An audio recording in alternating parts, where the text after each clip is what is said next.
Hello friends, and welcome back to another virtual story time with Miss Liz. Today, we're reading a book about working hard towards your dreams. Today's book is Grace for President. It's by Kelly DiPucchio with pictures by LeUyen Pham. This explains a little bit about how elections work, in particular, how the United States Electoral College works. We're going to follow along with the story together. Here we go. Grace for President by Kelly DiPucchio, pictures by LeUyen Pham, and published by Disney Book Group. One Monday morning in September, Mrs. Barrington, that was Grace's teacher, rolled out a big poster with all of the president's pictures on it. And Grace Campbell could not believe her eyes. "Where are the girls?" she said. And indeed, if you look over here, every single one of these 40-ish presidents are men. Grace was not happy about that. "That's a very good question," said Mrs. Barrington. "The truth is, our country has never had a woman president." "No girl president ever?" Grace asked. "No, I'm afraid not," said Mrs. Barrington. Grace sat at her desk and stewed. No girls, who'd ever heard of such a crazy thing? You could see how she was thinking, and she was feeling maybe a little irritated at learning this fact. Finally, she raised her hand. "Yes, Grace, I've been thinking it over," said Grace, "and I'd like to be president." Well, several students in the class laughed. "Well, I think that's a star-spangled idea, Grace," said Mrs. Barrington. "In fact, we can have our own election right here at Woodrow Wilson Elementary." Fun fact, Woodrow Wilson is the name of one of the U.S. presidents. At that, the laughter in the room stopped, and Grace smiled. "Would anyone else like to run for president?" Mrs. Barrington asked the class. Nobody else raised their hand. Becoming president was going to be easy, Grace thought. The next day, Mrs. Barrington made an announcement. "In the name of democracy, I have invited Mr. Waller's class to join our election. And their class has nominated Thomas Cobb to be their presidential candidate."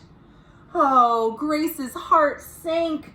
Thomas was the school's spelling bee champion. His experiments always took first place at the science fair, and he was captain of the soccer team. Becoming president wasn't going to be so easy after all, Grace thought. So it looks like they have two candidates, Grace and Thomas. The teachers put the names of all 50 states and the District of Columbia into a hat. Everyone except for Grace and Thomas got to choose a state. "I'm Texas," said Anthony. "I'm New Hampshire," said Rose. "I'm Michigan," said Robbie. What does the number 16 mean? This is where we learn a bit about the Electoral College. "Each state is assigned a number of electoral votes. That number is determined by how many people live in the state," said Mrs. Barrington. "Each of you will be representatives for your state. Altogether, our country has 538 electoral votes," Mr. Waller explained. "And on election day, the candidate who receives 270 electoral votes or more wins the election." "Why 270? asked Rose. "Well, that's more than half of all the electoral votes," Mr. Waller said. Becoming president really wasn't going to be so easy, Grace thought. Grace came up with a campaign slogan, "Make history! Vote Grace Campbell for president." Thomas came up with his own campaign slogan, "Vote for Thomas Cobb, the best man for the job."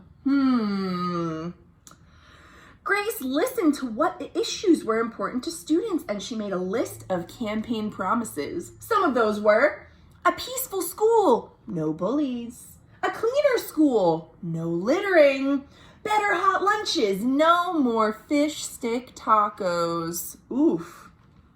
And Thomas made up his own list of promises. Free tutoring, free soccer lessons, fish stick tacos every week. Looks like some people had different ideas about what makes a good school lunch. Grace made campaign posters and buttons. Thomas made posters and buttons too. Each week, the teachers set aside time for the candidates to meet with their constituents. Polls were taken and voters were making their choices. Looks like Grace and Thomas were drawing big crowds as they made speeches. Grace continued to campaign. At recess, she gave speeches. At lunch, she handed out cupcakes. After school, she held rallies. Look at how hard Grace was working. Meanwhile, Thomas wasn't worried. He had cleverly calculated that the boys held slightly more electoral votes than the girls. I think he was hoping that all the boys would vote for him because he was also a boy. Do you think it's going to be that easy? At recess, while Grace was working hard, Thomas was studying his spelling words. During lunch, when Grace was giving out the free cupcakes, he worked on his latest science experiment. And after school, when Grace was holding rallies, well, Thomas was playing soccer. I don't know if he was working as hard as Grace. Even before the election, Grace made good on her promises. She joined the safety squad. She organized a school beautification committee, and she volunteered her time in the school cafeteria. She was really making good on her word and showing that she was going to stick to it. Look at her at the end of the day, so tired by the time she got home. In early November, Woodrow Wilson Elementary hosted a special Election Day assembly.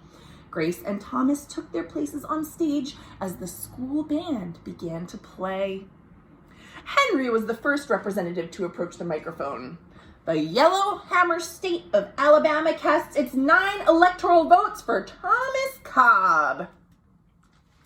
Then Fletcher said, the last frontier state of Alaska casts its 3 electoral votes for the best man for the job, Thomas Cobb. Then Hannah called out, the Grand Canyon state of Arizona casts its 11 electoral votes for Grace Campbell. And so it went.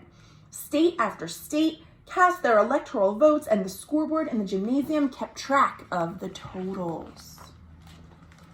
The voting demonstration was quickly coming to an end. Clara approached the podium and said, the Badger State of Wisconsin casts its 10 votes for my best friend, Grace Campbell. Grace looked at the scoreboard. Thomas had 268 electoral votes. She had 267. There was only one state left still accounted for. It was Wyoming. And it looks like the person who's going to be giving the votes for Wyoming is a boy. Is he going to vote for Thomas just because Thomas is a boy? Or is he going to vote for Grace? Thomas grinned. Grace felt sick. And Sam, who repped the state of Wyoming, walked up to the microphone. He looked at Thomas. He looked at Grace. He looked down at Grace's handmade flag. Sam didn't say a word. What are you waiting for? Thomas whispered. The band stopped playing. All eyes were on Wyoming. Finally, Sam cleared his throat. The Equality State of Wyoming casts its 3 electoral votes for, will it be Thomas or Grace? Whichever one of them is going to get Wyoming's vote is going to win the election. Grace Campbell! Woo! The gymnasium erupted in loud cheers and a few boos. Mrs. Barrington approached the podium. With 270 electoral votes, the winner is Grace Campbell. Thomas looked stunned. Grace hugged Sam. Why did you do it? She asked. Sam handed Grace his flag. "Because," he said, "I thought you were the best person for the job." Oh, isn't that nice? I think that Sam really thought about what would be best for all the people at the school. And he had seen that Grace had been working hard every day to meet the promises that she made. Maybe he thought Thomas had not been working as hard and Grace would do a better job. I think I agree with that. The following week, students in Mrs. Barrington's class were preparing for their career day presentations. Grace volunteered to go first.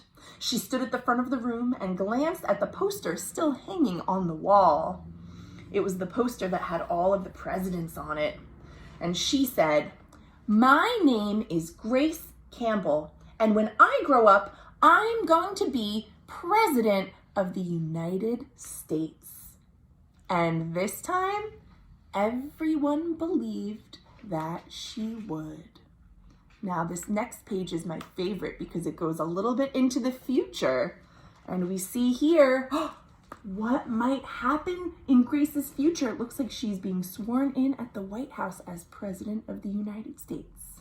Well, this is just a book. However, I'm very hopeful that very soon women will see representation in the White House. That, my friends, is the end of today's story.